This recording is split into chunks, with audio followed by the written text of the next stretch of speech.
Hey, welcome to another edition of Sitdown At Uptown, man. It's Sitdown At Uptown. You know, we chop it up the comedians who come rock Uptown Comedy Corner. I'm your host and owner of Uptown Comedy Corner, Angelo Sykes. Man, and tonight, I got a crowd favorite, a club favorite, you know what I mean? One of my guys, man, is the most feared man in comedy. Brother Henry Welch is in the building. What's up, my guy? What's up, my guy? You know it's a pleasure to sit down with my main man, Angelo. Yes, sir. Yes, sir, It's a man. pleasure, man. How you doing, Henry? I'm awesome, man. You know, anytime I'm with you, I'm getting money and I'm having a good time. That's what's up, brother. That's what's At up. Uptown. At Uptown. So, Henry, man, we always start one way, but I'm going to go a different way with you simply because, you know, you've been around for the long haul. You better know it. You better know it. So let's start off, man, with your Uptown experience from the beginning to now. Just briefly tell about your... You know, I used to come over here from Birmingham before I moved over here and be coming to the one on Peachtree Street, the greatest of all time. That's right. If you didn't get a woman in that elevator on Peachtree Street, you went at Uptown. That's all I'm going to say. Comedians know. Angelo know. That elevator, woo. Ooh-wee. Yes, Yeah. behind Houston's was Yes, greatest. sir. Where you used to throw the roadblocks on Sunday, and we knew how to go the back way. Yeah, big up to that. I've been dealing with rocking you from day one, baby. Yeah. Yep. That's what's up. I man. loved it when it was over there, too. Yeah. Oh, my God. Those were the days. Legendary, Yes. for sure. So here now, let's go backwards, man. Let's take our road trip. Okay. All right? We're gonna take a road trip back to the young Henry Welch, man. Mm-hmm. Tell us about where you're originally from and what life was like as a young kid. Well, I'm originally from Birmingham, Alabama, and I grew up with, two sisters, and I was the only boy. And I've been like this all my life. My mother will tell you that. I've been cracking jokes all my life, so I didn't never think I was going to be a comedian. But that's what I've been like this, because in the 5th grade, we were going to go on a field trip. And everybody like, why y'all want to get on the bus? They're like, we're not getting on the bus till Henry Welch them come out. Because whatever bus they on, they going to be cracking jokes. So that's what it really is. So I've been doing this all my life, Angelo. It's just been me. And I've never been no class clown. To me, they just asked me that. I'm like, the class clown is the guy that didn't graduate. Yeah, I can make you laugh, but I had to do my lesson because my mama would come up there and clown. Mother Teresa would come up there and clown me. Yeah. So I've never been that guy. Yeah. So you the youngest? I'm in the middle. You're in the middle. Yeah, I got an older sister and a younger sister. Okay. Veronica and Yolanda. Okay. That's what's up. Father George and Mother Teresa. Is that right? Yeah. Mother Teresa. Yeah. That's what's up, man. So, were you a good student? Yeah, I made straight A's. I was an honor student. Okay. Yeah. Good I was stuff. an honor student. I used Really? to be through with class and we sit there and start cracking jokes. Yeah, got bored. Yeah. Yeah, I'm finished. I'm ready to do what I want to do. All right. And so now, as a young kid, were you into athletics? Yeah, I was band, playing anything? sports. And I was drum major in the band. Was that right? Yeah. What'd you play? Tucker Elementary, the drums. Okay. Yep. Mm-hmm. Really? And I used to play baseball for Parker High School, where I went to school at. Okay. Yeah. What was your favorite sport? Basketball. Basketball? Yeah, I was a middle school All-American. Was that right? Middle school All-American? Yeah. I knew you was gonna like that one. That's what's up, man. So in school, you said you weren't the class clown, but you we was the people always that, were having a good time. having a good and time. You know you get good laughs with us. Okay. Yeah. Okay. So now, after you did high school there, did you matriculate to College. College? Yeah, I went to Alabama State. I got a degree in psychology. See, I was already taking psychology, but I had to take stuff like public speaking and voice and diction. So that gave me the nerve to get on stage and start doing the comedy. Is that right? Yeah, because I had to take those courses. And one day we had to give a speech. And they were like, Henry Welch, how you going to give your speech? Like, I got to make it funny. That's the only way I'm going to be able to get up here. So that's why I'm able to articulate and get on stage and talk. Because I used to crack jokes. We used to be the people that sit at the talent show and joned everybody. And one day I told my friend, you know what, we some cowards. I'm going on stage next time. They didn't believe it because I'm taking public speaking and voice and diction, so I'm prepared to speak in front of people now. Okay. Yes, sir. So psychology was your major? Yeah, I got a degree in psychology. Is that right? Yep. So how do you use that psychology on a normal basis, man? What do you... You know, I know how to deal with the people. You know how to deal with the people. Yeah, you know the mind, you know. Yeah. I had a minor in psychology. So There you go. You know what it is. Id, Yeah. ego, and super id. Come on, man. Yes, sir. Yes, sir. So now, we in college. Mm-hmm. What are you doing in college? Anything else in college? You know, band? You doing anything else? No, I wanted to play baseball, but it was like college wasn't the same because it's like you need money in college. So it was like I had to get a job. Okay. But I was doing all the talent shows and stuff like that, getting on stage. And then I was waiting tables at this place called Cuco's, a Mexican restaurant, and the owner of the Birmingham Stardome, Bruce Ayers. The dude, Mr. Alfano, he said, I'm friends with the general manager, the owner of the Stardome. So I started going up to Birmingham, where I'm from, on Tuesday nights for amateur nights. Because he turned me on. He made him think I was a big star, but I wouldn't. I didn't know what I was doing, but I started going up there doing Tuesday nights. So were you in school still at this time? Oh, yeah, I should be leaving, going back to Birmingham on Tuesday. Okay. Yeah. Really? So now what led you to that first time doing it, though? Was somebody, No, it's just that the talent shows on campus, and it was like we were seeing people get up there, and it was like, I'm going to do it. Yeah, because we would be cracking jokes on everybody that went up there, and they'd be like, but we wouldn't get up there. So I'm like, I got to get up there, otherwise I'm just a clown myself. I'm just in the audience. Yeah, I'm just one of them sit-down guys. I had to go up there, Angelo. Yeah. Yeah. So were you like a lover of comedy prior to that? Like, Yeah, did I you was watch already. comedy shows? Me and my grandmother, I used to be at her house. I used to be watching Red Skeleton, Red Buttons, people like that. My uncle had turned me on to Richard Pryor. Okay. And I used to love Red Fox because I used to think this was incredible. He had all these funny people around him. So I was a comedy fan. Okay. The whole along. Then I had my Uncle Donald who used to have me telling the older guys, his friends, my little nephew would joan y'all to death. So I used to make a lot of money cracking on the older guys. They used to have to pay me to get off of them. Yeah. Like, man, this little boy's a fool, man. Where you get him from? So you really just like this, huh? All my life. If my mother was in here right now, anybody out there tell you he been like this. This ain't no act. Yeah. Wow. This is me. So while you were in school, though, what was your goal at the time when you were going to school? I was just trying to get my degree because I feel like I was going to go back to Birmingham and be a teacher or a counselor. That's what I was looking at it like that. But then, the Def Comedy Jam came up. BET Comedy View, was just so much stuff started. You were like, boy, I'm finna be a full-time comedian because there was so many opportunities. BET used to come on 5 nights a week. Right. So we were superstars off BET.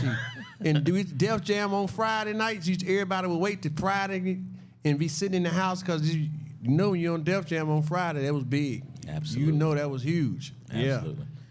So did you ever do anything in your field or just went straight to comedy? No, I was teaching school for a while. Okay. Yeah, then one day I get the call to go. Teaching? Inglenook Elementary, 1st grade. Is that right? Yeah. Man. The best days of my life. Man. Yes, sir. Yeah, that's it. Hey, that's something we did not know, man. Here he was with a 1st grade teacher. Yeah, is that you right? better know it. So now, did you make your kids laugh? Like, what kind we of used to teacher have were a you? bar. I had 20 kids. Yeah, Okay. I'll never forget. I had one little white boy named Neil, and the rest of them was black kids, and it was so funny. Really? Neil used to do the crazy stuff. I'll never forget him as long as I live. Yeah, the kids used to wake me up every morning because, they didn't have to be there until 8:30. And I used to be in there early, but I used to be in there. Mr. Welch. Yep, I was there though, you know what I'm saying? Because I was trying to do comedy, hanging out late, and still trying to teach school. Yeah. Did your principal know that you were doing comedy at the time? They were supportive? Yeah, they were very supportive. Then I took a job as a waiter at the comedy club. I asked Bruce, could I get a job? Because I knew when I needed to be off, he would understand. But I felt like it was like going to night school because I get to meet all the comedians. That's why I know all the comedians. Gotcha. Carrot Top, all the big names. You wouldn't think I know Larry Miller because they all came through there. Rita Rutten. I used to be a waiter, and I used to be a good waiter because Bruce was like, I'm going to put him around y'all. They know I was going to. Then sometimes people be late, and the daters at the door, they call themselves the door hoes. They just give me their sweater, and I go up there and crack some jokes in their sweater over my uniform. Really? Yes, sir. That's kind of dope, Pay man. my dues, baby. Yeah. So now when you had parent-teacher conference, man, how did that go? Oh, I used to stay in trouble. I used to have this Miss Broom used to be my counselor. Miss McDonald used to be my 10th grade English teacher. She was like, Mr. Welch, do you feel like being bothered today? Or you want to go see Miss Broom? You know I want to go see Miss Broom. Yeah. So, yeah. My mama knew what it was. Yeah. She always just never, I used to didn't get in a lot of trouble because all she was worried about was I being disrespectful or something. They'd be like, oh, man, he wasn't disrespectful. Just funny. He just funny. Yeah. He just was a fool. So now your first time doing comedy, what was that experience like? It was cool, but I was so nervous, Angelo, because I knew I had jokes and I knew I had material, but it was just like, this is not the college crowd. You know what I'm saying? This is in front of a comedy club. Yeah. I didn't know what I was doing, but I got some laughs. But Bruce told him I could come back. Right. Yeah, because when you first start out, you couldn't curse or do none of that. He's like, if you say the F word, we're going to cut the mic off. So when a couple of comedians were with me and they tried to do comedy, they said it, cut it off. So I learned then, if you could do clean comedy, you could work anywhere. See, a lot of people don't understand it. Like, I can go up here and be raunchy, but that ain't really my style anyway. But I can go do churches anywhere, corporate gigs. So I've been learned that. Gotcha. So yeah, that's good stuff. So now you're starting to do comedy, right? Do you have a moment where you was on stage and realized this is what I want to do? We was in college and Whoopi Goldberg that was in Montgomery. They was shooting The Long Walk, that movie. And I got to open up for Vesta Williams. I feel like, wow, somebody had turned me on to the gig and Whoopi Goldberg saw me.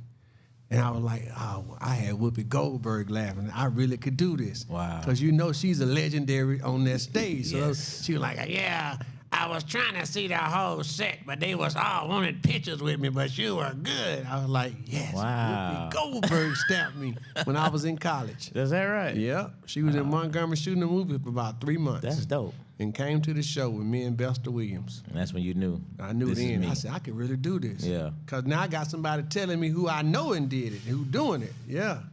So did you have anybody seeing that you were at the club all the time? Did you like study on anyone? Did anybody It kind was of this show you brother the named ropes? the real John King. He from Akron, Ohio. Okay. He showed me how to go, make sure I had an oil change, make sure I was ready to go out of town. Because he basically told me, he said, Henry Welch, you are so funny, man. I can get you some work as an MC. You can get a lot of work. But the problem going to be some of them comedians ain't going to be able to go behind you. But I can get you plenty of work. So he wasn't lying. That's when he started doing, and he showed me how to get my jokes in order. And he just showed me everything, the ropes. Big up to my man, the real John King. Funny brother. Wow. Yeah. Good stuff. So then you started developing your own. He took me on the road with him and showed me stuff. Okay. And that's when I started learning how to go get some money as a comedian. Got you. Yeah. So now your style, because your style is different. Did you Raw, did you- uncut. Raw and uncut. Yeah, still like that. Yeah. That's just me. Just the way it's been the whole Yeah. time, though. Got you. I feel like I'm an educated gentleman on stage. Okay. Yeah. I like that. Yeah. That's what I feel like up there, Angelo. I like that. So now you starting to do comedy now. You starting to broaden out. What was your first TV moment? It was a show in Nashville. You Might Be a Star. That was the name of it. Me and my buddy wrote up there, Freddie Sims. Matter of fact, I gave him a joke because the audience went to him and asked him something. He cracked the joke. He said, well, we did Want to Be a Star in Nashville, Tennessee. Really? That was my first TV moment. Okay. Yeah. Were you nervous? Very nervous. Very but I nervous. knew it was that time because it's like, this is what I wanted. Yeah. Lights, camera, action. Yeah. So then, Comic View was that next? Where did that come into play? Comic View came up next. That was the first thing we did. And right after that, Def Comedy Jam. It was like bam, bam, back to back. I was like, this is crazy. I'm finna quit my job. That's when I went in there on a Monday and said, I ain't coming back. Right. I'm over with it. I'm out of here. What you gonna do? I'm going to do Def Comedy Jam. Because I already did Comic View. Now I'm finna do Def Jam. Oh, it's up. It's up. It's up, Angelo. So tell me that experience, though, that Def Jam experience. It was so incredible.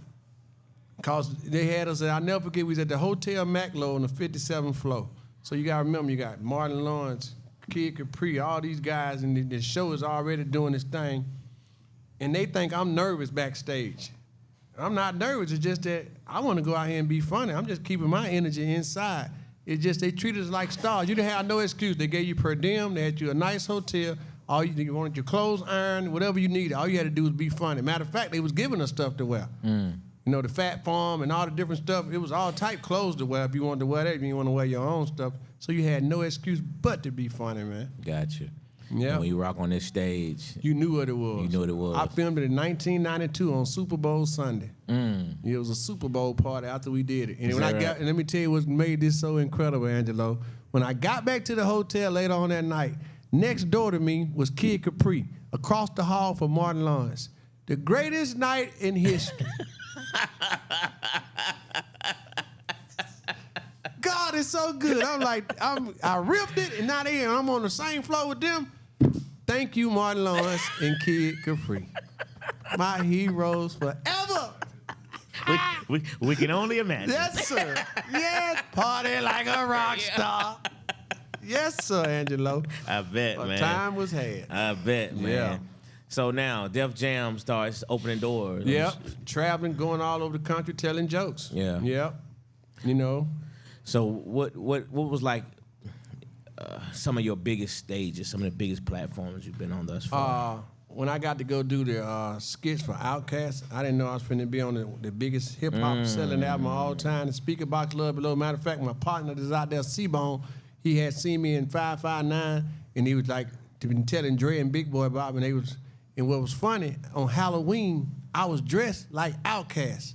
This is a true story. I got the turban on, some crazy socks, and an Outkast t-shirt. I'm at Club 112. I'm finna go pick up my lady. But before I pull out the parking lot, Outkast pulls up next to me. Big Boy, Dre, and C-Bone. And he said, that's the dude I was telling y'all about. I called her and said, hey, I'm finna hang out with Outkast. I ain't gonna see. Yep. And then they called me and said, man, Outkast looking for you. I didn't ask him what stank on you was. I said, I'll find it. Right. I just made it up there. And I didn't know I was working on Speaker Box Love Below. They said, do some skits. And they kept them. And I've been getting checks off that.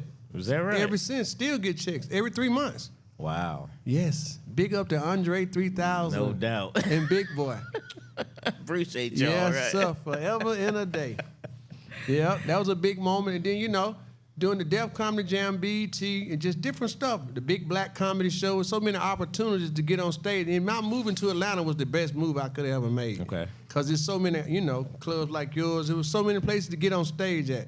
Birmingham got a couple of clubs, and you got a lot of comedians who's threatened by your talent. So over here, I was like, these people don't care.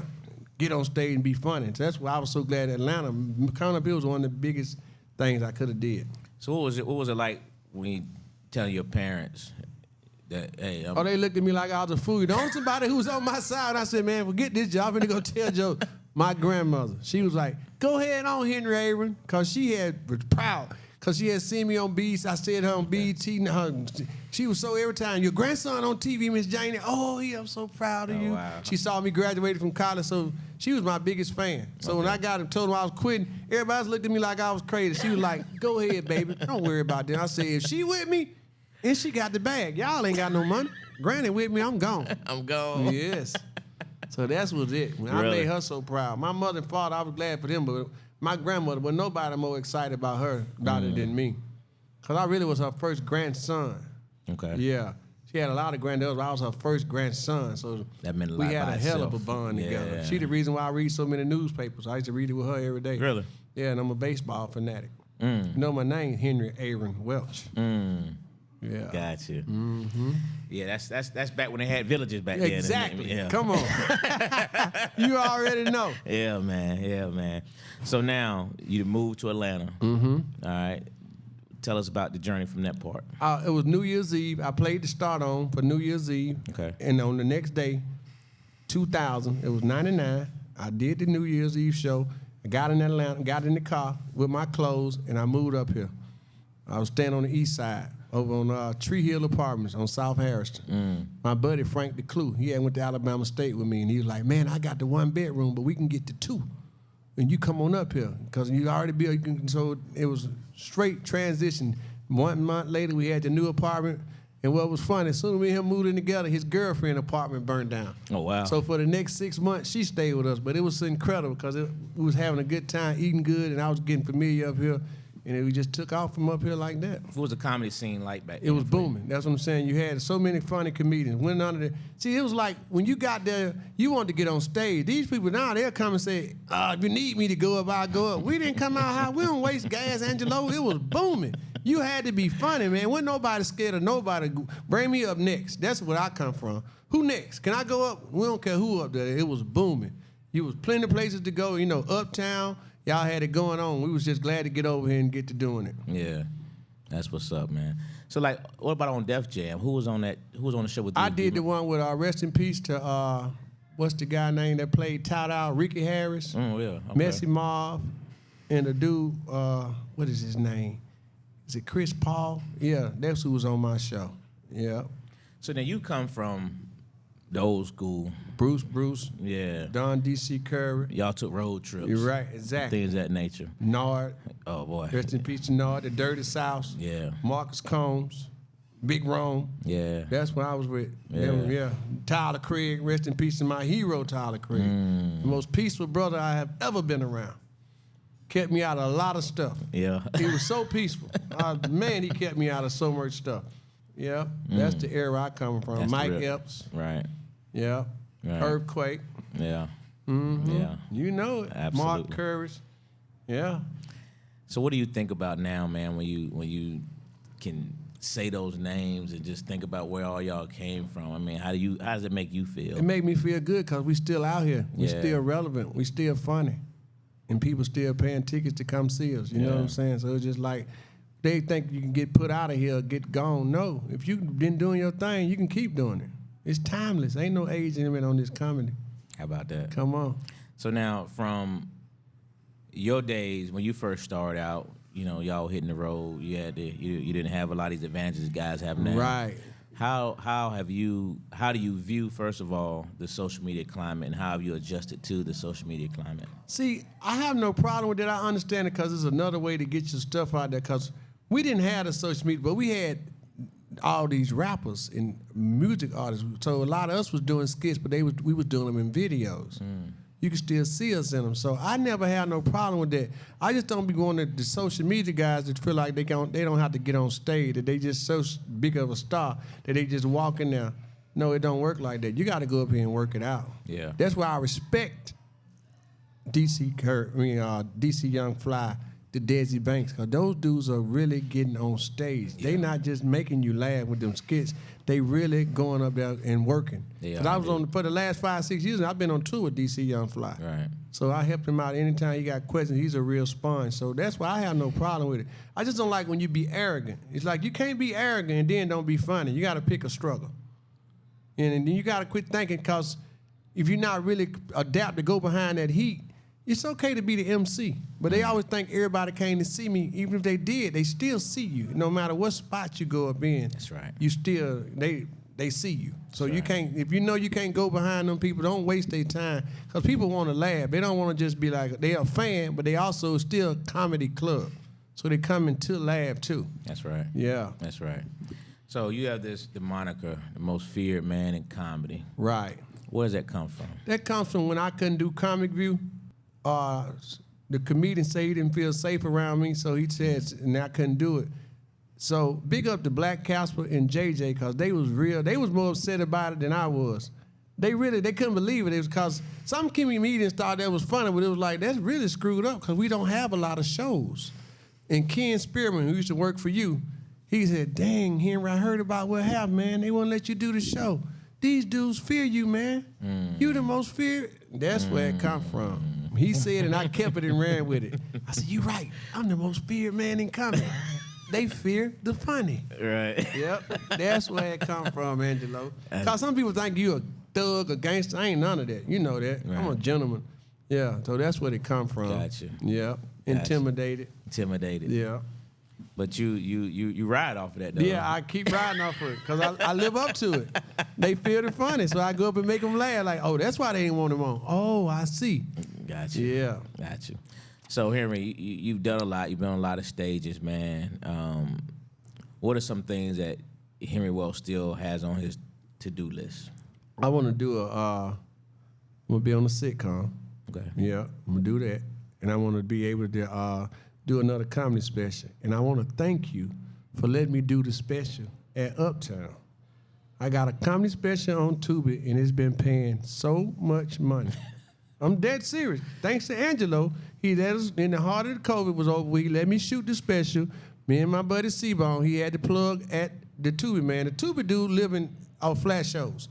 He out here in Atlanta. So there people think I was lying. Like, I went to his house, and he asked me, man, if I put you up there, is anybody going to watch it? I said, yeah, they going to watch it. Now he been calling me apologizing. I didn't know Henry Welch. I said, I tried to tell you. They going to look at me, man. So, yeah, I want to thank you for that. So that's what I want to do, put out another special, keep making people laugh, and, you know, probably be sitting around doing a podcast like you. How about that? Yeah. Yes, sir. That's good stuff, man. Got some new movies coming out. So I'm just still working. I voiced the cartoon. You know, I do a lot of stuff with Big Boy. Okay. We got a couple of cartoons out. Hot Atlanta Wax, Sherlock Holmes. Yeah, Camp Bucktooth. Yeah. Camp Bucktooth? Camp Bucktooth is out right now on HBO Max and on YouTube and on Adult Swim Smalls. Really? Yeah. So I've been out here working. I'm making a lot of money with the voiceovers, just coming, showing up with and talk some trash, Angelo. That's what's up, man. Who you telling? Hey, but you got another moniker. I'm booked. I'm definitely booked. I definitely be booked. I don't just say that. You know where that really come from? When I used to be a waiter at the comedy club back in the day in Birmingham, and all the comedians would be like, I'm doing this, I'm doing that. They like, what you doing here in Welch? Yeah, I'm booked. But I might not have a show for 2 weeks, but they don't know it. Right. In my mind, I'm booked. And I got to give you one of them sweatshirts that say I'm booked. That's what's up. Yes, sir.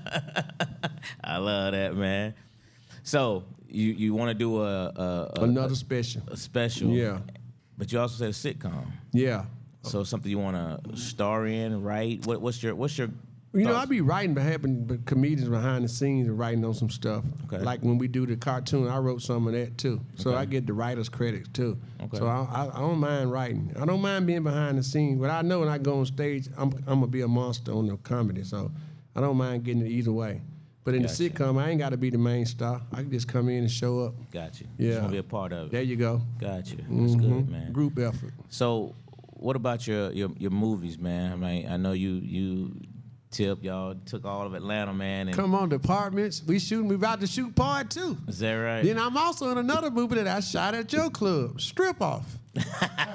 Yeah, we shot that. That's a #1 movie at Tubi. I'm a Tubi sensation right now, man. Yeah, so I just want you to know that I ain't got so much money with Angelo and Uptown. Y'all are the best. A1, day one, my brother. Always a class act. That's what's up, man. We appreciate You you, done fed man. so many of us, man. We appreciate you for still being in business, doing your thing, and making sure we can have somewhere to get these jokes off, brother.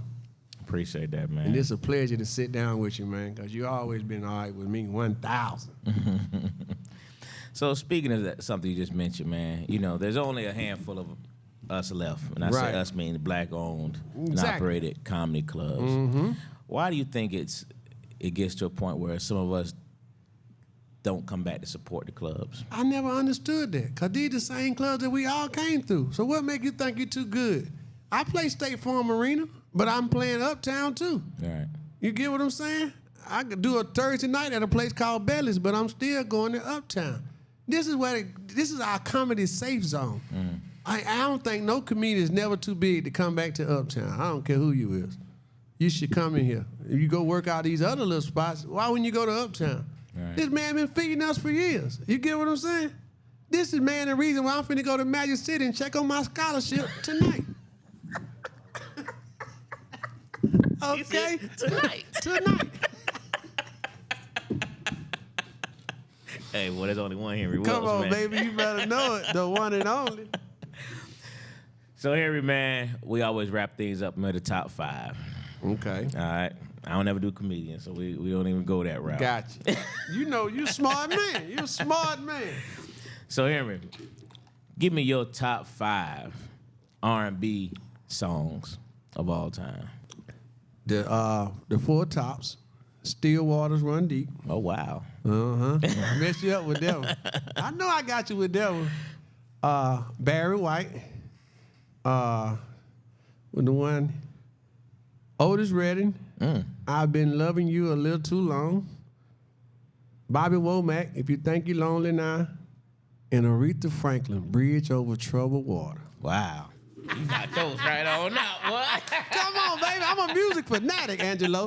I love that music. That's awesome, Yes, man. sir, man. That's awesome, man. Yeah. Well, Henry, man, this has been a pleasure, man. We've been waiting on this opportunity, man, Hey, to sit I've been down so with glad you, to be man. here with you. And I'm hosting the Southern Soul Tour. Yeah. I'm on the tour with King George and Tucker and heard. Pokebell. I heard. So I'm a bluesman. Look for my song coming soon, Angelo. Oh, no. You Oh, better yeah? know it. I'm working, baby.